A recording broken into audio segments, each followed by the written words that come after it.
qu'est-ce qui fait un grand leader dans le sport? Vraiment? Est-ce que c'est juste les stats, les buts, les trophées, ou est-ce qu'il y a autre chose, de plus humain peut-être, qui va au-delà du terrain? C'est une question qui revient tout le temps, c'est vrai. Et aujourd'hui, on va explorer ça à travers une figure, une icône même, Sadio Mané. Et plus précisément, comment son rôle de leader est perçu dans l'équipe du Sénégal. On part d'un truc très précis, une seule phrase, mais une phrase qui pèse lourd, attribuée à Amara Traoré. Ancien sélectionneur, oui. Exactement. Et notre but ici, attention, c'est pas de dire si c'est vrai ou faux, mais de décortiquer cette phrase, comprendre ce qu'elle veut dire sur Mané selon Traoré. D'accord. Une analyse de la perception, en somme. C'est ça. Bon, allons-y, plongeons là-dedans. Alors cette phrase, la voilà. Amara Traoré aurait dit « Sadio Mané est le leader moral et technique incontesté de l'équipe nationale ». C'est direct et fort. Ouais. Chaque mot semble choisi avec soin, non? Moral, technique, et puis ce incontesté. Ça interpelle tout de suite. Absolument. Ce qui est intéressant d'emblée, c'est cette association technique et morale. C'est pas anodin de les mettre côte à côte comme ça. Commençons par le technique alors.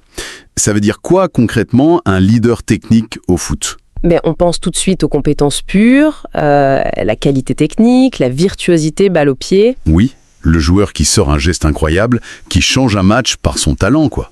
C'est l'image classique. Exactement.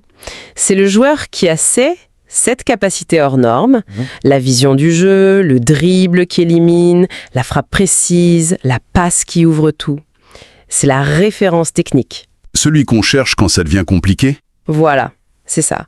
Celui sur qui l'équipe compte pour faire l'exploit, pour trouver la solution technique. Et donc, la citation d'Amara Traoré affirme que Mané, c'est ça pour le Sénégal, le moteur technique principal. Mais est-ce que ça se limite juste à des éclairs de génie ou est-ce que ça va plus loin? Ça influence le jeu de toute l'équipe peut-être? Très bonne question. Souvent, oui, ça va plus loin. Le leader technique, ça peut aussi être celui qui donne le rythme, qui oriente le jeu par ses déplacements, ses choix, il influence l'organisation tactique. Ah, d'accord. C'est pas juste le soliste? Non, pas forcément. Il rassure ses coéquipiers parce qu'il est sûr techniquement. Il perd pas le ballon sous pression, il fait les bons choix. C'est une forme d'autorité qui vient de sa compétence reconnue par tous. Et la citation suggère que Mané a cette influence technique globale. Ok, ça c'est assez clair pour le côté technique. Mais Traoré ajoute leader moral. Et là, on change de registre, non? Pourquoi c'est important de le préciser? Qu'est-ce que ça apporte de différent, ce leadership moral? C'est là, je trouve, que la citation devient vraiment passionnante. Le moral, ça nous fait passer de la technique pure au caractère, à l'éthique, à l'attitude, à l'influence sur le groupe, sur le mental. Donc on parle d'être un exemple? Son comportement sûr et en dehors du terrain? Exactement ça. Le leader moral, c'est souvent celui qui incarne les valeurs de l'équipe. L'éthique de travail, l'engagement à fond, la persévérance, même quand c'est dur, le respect. Le fair play, tout ça? Oui, le respect des adversaires, des arbitres, des règles. Il montre l'exemple par son attitude. Mais ça ne s'arrête pas là. C'est-à-dire? Quoi d'autre? Ça implique aussi une capacité à unir le groupe, à maintenir la cohésion. C'est peut-être celui qui trouve les mots pour remobiliser quand ça doute, qui calme les tensions. Ah oui, le lion dans le vestiaire. C'est un peu ça. Un relais pour le coach, un soutien pour les jeunes, un régulateur d'ambiance. Il aide à construire l'état d'esprit de l'équipe, la fameuse grinta parfois. Donc pour résumer simplement, le technique tire par le talent, le moral tire par le caractère et l'unité. La santé psychologique et éthique du groupe. Il est comme un garant de l'identité collective. Et que Traoré dise ça de Mané, c'est fort. Ça veut dire que son influence, elle va bien au-delà de ses buts ou de ses passes décisives. Tout à fait. Ça suggère que Mané aurait aussi un impact majeur sur les attitudes, sur la cohésion, sur les valeurs de l'équipe sénégalaise. Une sorte de boussole morale, si on veut. C'est super intéressant, cette double casquette. On imagine qu'un joueur qui n'a que l'un ou l'autre, l'influence est différente. Mais il y a le troisième mot, incontesté. Ah oui, celui-là.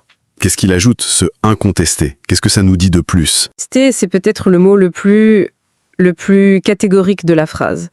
Ça suggère qu'il n'y a absolument aucun débat, aucune remise en question de son statut de leader. Sur les deux plans en plus, technique et morale. Oui, sur les deux plans. C'est ça qui est fort. Selon cette affirmation, son autorité dans ces deux domaines serait reconnue par tout le monde, sans discussion. joueurs, staff, unanimement. Mais une reconnaissance pareille à 100%, c'est réaliste dans un groupe de haut niveau, avec les égos, les ambitions. Est-ce que incontesté, c'est pas un peu une simplification? C'est une question légitime, bien sûr. Le mot est absolu. Et dans la réalité d'un vestiaire, il y a toujours des nuances, des avis qui peuvent diverger même s'ils ne sont pas exprimés. Mais l'utilisation de ce mot par Amara Traoré, elle sert à souligner la force, l'évidence de ce leadership. Ça veut dire qu'il n'y a pas de rival visible, pas de lutte de pouvoir apparente pour ce rôle central. Il y aurait un consensus très fort, presque naturel autour de lui. Et si on prend ça comme argent comptant, quelles seraient les conséquences pour l'équipe d'avoir un leader comme ça incontesté? Les conséquences peuvent être énormes, potentiellement.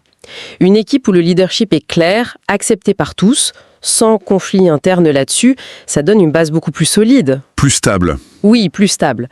Ça évite de perdre de l'énergie dans des tensions, des rivalités. La communication est plus simple, la confiance est renforcée et l'équipe est sans doute mieux armée pour affronter les difficultés.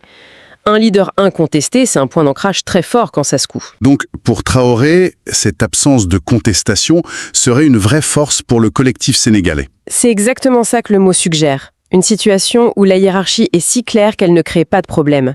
Et le groupe peut se concentrer sur le jeu. C'est une image d'harmonie et d'efficacité autour du leader. Bon, alors récapitulons un peu.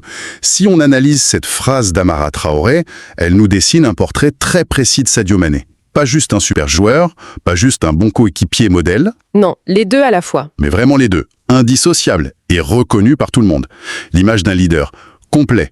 Qu'est-ce que cette combinaison, ça nous dit sur la puissance de son influence? Ça nous dit qu'elle pourrait être démultipliée, en fait. La force de cette combinaison, telle qu'elle est décrite là, c'est la synergie entre les deux. Quand un joueur qui est objectivement parmi les meilleurs sur le terrain, le leader technique, et qui en même temps est une référence pour son attitude, son éthique, son engagement, le leader moral, ça crée une autorité naturelle qui est extrêmement puissante. Comment ça se renforce mutuellement, concrètement? Tu peux nous donner une idée? Imagine, le respect, l'admiration pour ses exploits techniques, ça peut rendre les autres joueurs plus ouverts à ses conseils sur le comportement, le collectif. Oui, si c'est le meilleur qui te dit de te bouger ou de rester soudé, ça pèse plus. Exactement. Et à l'inverse, son exemplarité morale, son attitude irréprochable, son dévouement pour l'équipe, ça peut renforcer le respect pour le joueur lui-même et ça légitime encore plus son statut de leader technique. Le respect pour l'homme et le respect pour le joueur s'alimentent l'un l'autre. C'est ça. C'est un cercle vertueux d'influence et de légitimité. Et le fait qu'il soit incontesté, ça vient encore amplifier tout ça, hein? Précisément. Si cette double casquette est acceptée par tous sans discussion, comme le dit la citation, ça veut dire que son influence peut agir plus facilement, sans rencontrer de résistance. L'énergie du groupe n'est pas utilisée à remettre en cause le chef de file. Elle est focalisée sur l'objectif commun. Voilà. Et selon cette affirmation de Traoré, cette configuration ferait de Mané un pilier incroyablement solide pour le Sénégal, capable d'influencer non seulement le jeu, mais aussi le mental, la résilience de l'équipe.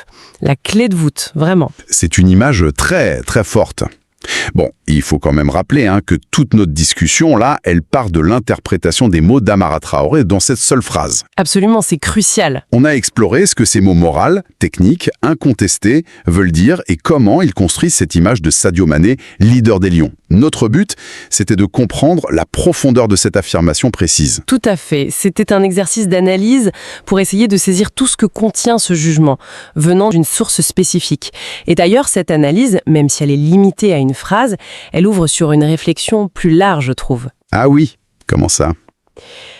Ça dépasse le cas de Mané ou même du foot. Ça pose une question de fond. Dans n'importe quel groupe, une équipe, une entreprise, une asso, peu importe.